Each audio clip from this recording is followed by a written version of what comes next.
యెహోషువ ఎలాగున్నాడో తెలిసింది. చాలా భయంతో ఉన్నాడు. స్త్రీల జనంగాన్ని అంతటిని నడిపిస్తున్నారు. ఎవరు? మోషే. మోషే లేడు.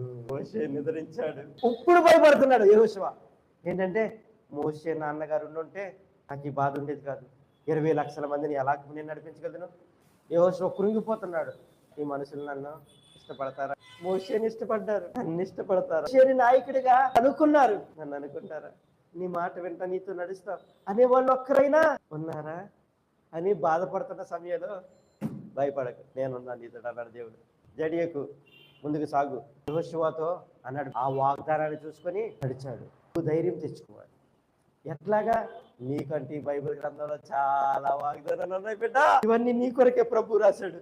ఈ బైబిల్ గ్రంథంలో ఉన్న వాగ్దానాలు చూసి ఈ వాగ్దానం నాది అని ధైర్యం తెచ్చుకో. నిన్ను ధైర్యపరచడానికి మనుషులు లేకపోవచ్చు, బట్ నేను బలపరచడానికి నువ్వు వాగ్దానాలు నీ కొరకు రాయించారు. ఆ వాగ్దానాలను చూసి నువ్వు ధైర్యం తెచ్చుకో.